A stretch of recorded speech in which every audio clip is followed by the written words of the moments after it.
जय जय श्री राधेश्याम गिरिराज महाराज की।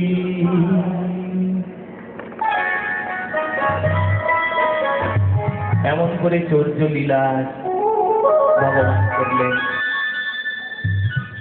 পরবর্তীতে সেই ব্রহ্মাণ্ড ঘাটে হৃদাম সুদাম দাম বসুদাম একত্রে খেলা করছিল। গ্রাস গ্রাস মাটি মুখে তুলে দিচ্ছিলেন গোপাল,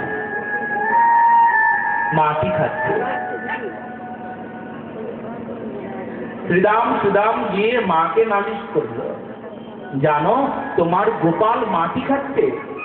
মা যশোদা ছুটতেই ছুটতে এলো, আরে মাটি খাচ্ছে, তোর কি খাবার কোনো অভাব রেখেছি? চুরি করিস, কোনো অভাব নেই, তথাপিও এখন তুই মাটি খাচ্ছিস, তুই কি রে? মাটি কি খাদ্য বিষয় নাকি? মাটি কি খাবার? মাটি কি খাবার? না না, আমি কি মাটি খেয়েছি নাকি? আমি তো মাটি খাইনি।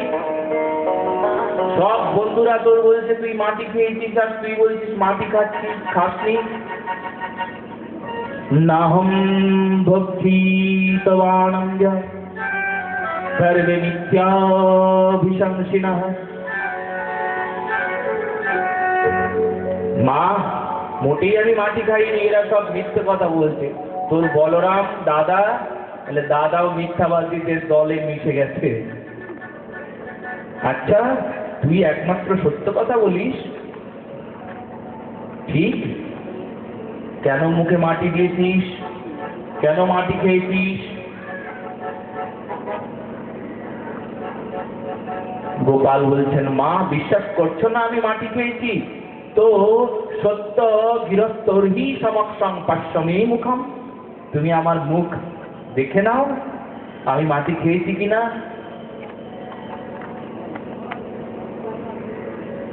মাগো, এই তো ক্ষিতি অভূতেজ মরুদ বোম, পঞ্চভূতের শরীর মানবে। তো আর ঈশ্বর সেই পঞ্চ ভৌতিক দেহ গড়ার মালিক ভগবান মাটি গ্রহণ করলেন। বলছেন মাটি তো খাঁটি জগতে,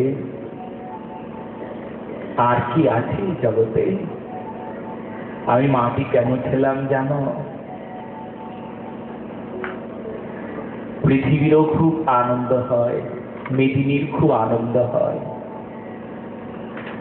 আমি তার বিষয়ে একটু গ্রহণ করলাম। বৃন্দাবনে এই যে মাটি, তাকে মাটি বলতে নাই। বৃন্দাবনের মাটি মাটি নয়। বলে কি? বলে সাক্ষাৎ ভগবান শ্রীকৃষ্ণ করুণাময়ী রাধারানী চরণরজ। বলছে বৃন্দাবনের মৃত্তিকা যদি শ্রী গোবিন্দের আর করুণাময়ী রাধারানীর সাক্ষাৎ চরণ ধুলি হয়, সেই ধুলি গ্রহণ করতে হয়। মাটি তো নয়, সাক্ষাৎ ভগবৎ করুণা। আজও যারা ব্রহ্মাণ্ড হাটে যায়, তারা সেখান থেকে মাটি জিহ্বায় লাগিয়ে তারা কৃতকৃতার্থ হন। সেই রমণ রীতি ব্রহ্মাণ্ড ঘাটের পাশে যারা দর্শন করতে গেছেন জানেন। তো বৃন্দাবনের ধুলি ধুলি নয়, ধুলি নয় ব্রজপদ রেণু, আর সেই ধুলি অঙ্গে মাঠে মাখে নন্দের বেটা কানু। সারা শরীর ধুলে ধুলোতে ধূসরিত করে, কেন জানেন? আর বলতে থাকে বৃন্দাবনের মাটিতে আমি ধুলো ধূসরিত করছি। আজকে আমি বৃন্দাবনের মাটি কেন মুখে দিয়েছি জানো? বৃন্দাবনের মাটির মতন অমন মাটি নাই। ওই অমৃত, ওই তোমরা যে আমায় এত এত কিছু রসালো দ্রব্য দাও, তার চাইতে বৃন্দাবনের মাটি আমার কাছে বেশি স্বাদের।